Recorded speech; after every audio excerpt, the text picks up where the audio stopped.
Saya masih bersama Ernest Prakasa, seorang komika jebolan Suci 1 yang sukses menelurkan karya film-film laris. Salah satu yang fenomenal yaitu Cek Toko Sebelah. Film ini bergenre komedi, tapi lagi-lagi Ernest memberi sentuhan cerita tentang stereotip keluarga Tionghoa. Dari film ini, Ernest berhasil meraih penghargaan FFI 2017 sebagai penulis skenario asli terbaik. Dari komika kemudian menjadi filmmaker. Dan tetap ya, Nas, membawa pesan tentang being a Chinese dari keluarga Chinese.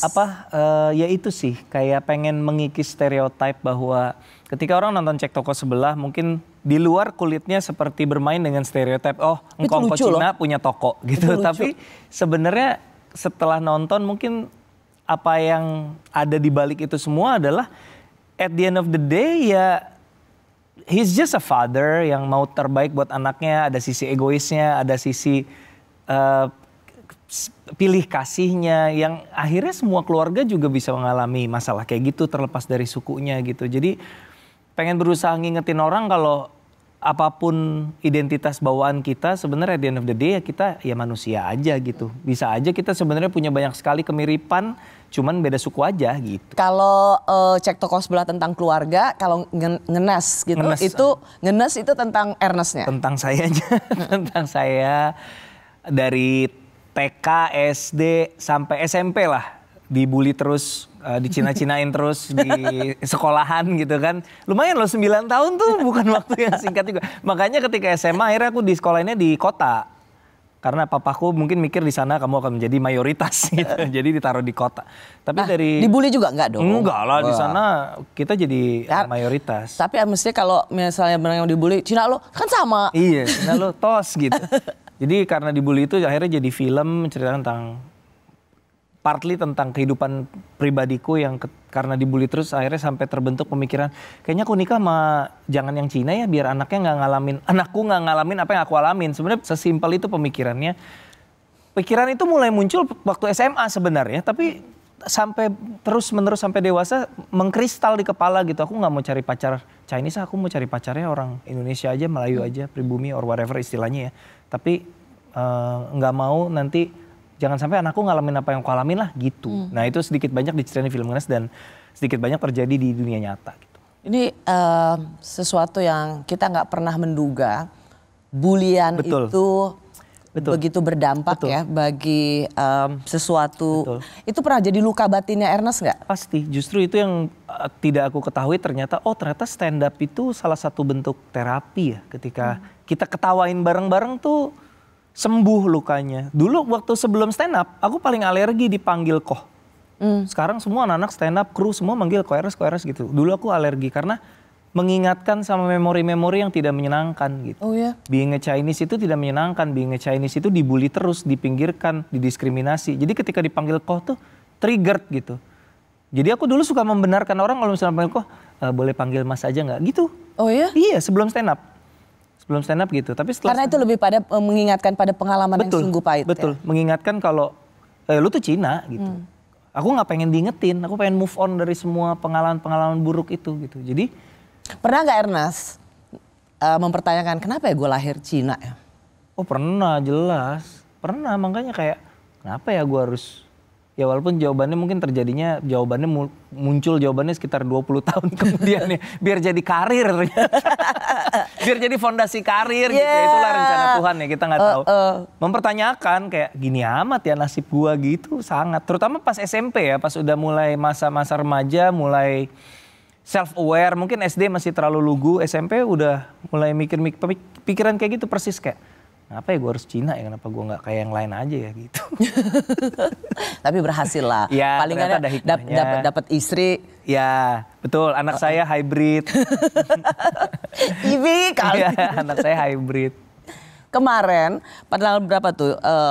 7 Desember. 7 Desember comeback Ernest Prakasa ke dunia komika. Kalau aku ngutip captionnya Ernest tuh, by the way aku bangga. Karena itu kan The Founder ya. The Founders, betul. Dan aku bangga sekali. Aku minta tim Kompas TV untuk nonton The Founder itu. Kenapa aku bangga? Karena di situ Ernest tampil, Panji tampil, terus Rian juara 1 Suci 1. Iya. Karena ini sebenarnya adalah mencerminkan keluarga besar Suci Kompas TV. Iya betul. Nah, di keheningan arena super megah berkapasitas 10.000 orang, saya naik ke panggung, merunut kembali materi yang akan saya bawakan, berusaha memperkokoh pijakan kaki dan lain sebagainya. Karena memang lama sekali seorang Ernest tidak di atas panggung untuk open mic. Iya, sepanjang 7 tahun dari 2017 terakhir aku bikin show tunggal adalah stand up here and there, tapi 7 tahun praktis nggak pernah ketemu panggung megah lagi. Kenapa gitu. seorang Ernest merasa perlu untuk comeback? Kangen sih Kak, kangen banget loh stand up tuh.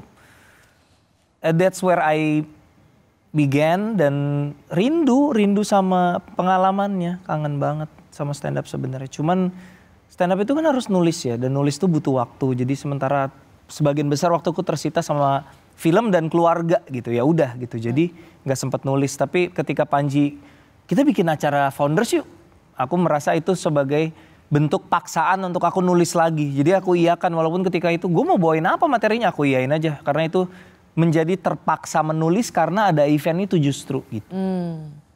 Aku agak terkejut kenapa seorang Ernest tuh masih mau bela-belain lagi untuk stand up. Karena menurut aku seorang Ernest sudah sukses kan.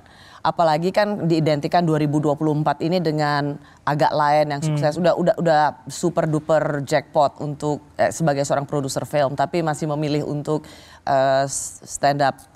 Romantismenya sih Kak, kayak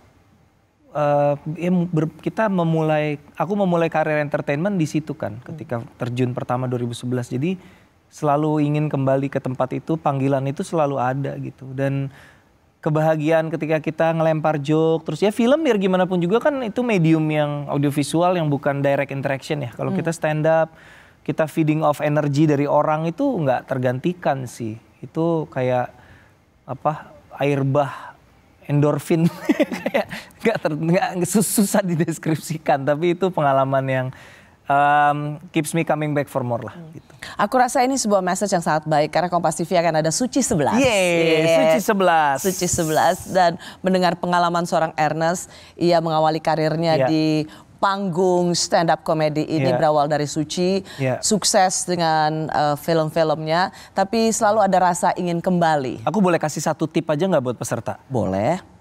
Aku selalu bilang ke teman-teman yang kemarin mau ikut audisi ataupun mau ikut Suci, aku cuma punya satu tips. Jangan nyimpen materi. Karena kita tuh banyak yang nyimpen Kak, karena pikir aku punya materi ini buat nanti. Iya kalau lolos. Pokoknya jangan pernah nyimpen materi karena akan lebih lega materi terbaik udah dikeluarin lalu struggle lalu gagal daripada materi terbaik disimpan belum sempat dikeluarin udah tersingkir. Oh itu nyeselnya minta ampun pasti. Jadi jangan pernah nyimpen materi. Udah itu aja. Nas, aku penasaran. Satu sisi selain nggak stand up lagi karena sibuk di dunia film, cuman kan Ernest kan sempat mengatakan bahwa stand up itu juga terapi ya, karena ada kejengkelan, ada keresahan, ada kemarahan. Mungkin nggak karena Ernest nggak manggung lagi itu juga karena udah nggak punya cerita yang menyesakan dada? Salah satunya. Udah secara batin udah jauh lebih tenang. Kemarahan-kemarahan yang dulu sudah terobati. Jadi panggilan untuk meluapkan emosi udah nggak ada. Jadi benar-benar pure kecintaan pada seninya. Kalau dulu tuh memang banyak yang mau dicurhatin lah gitu.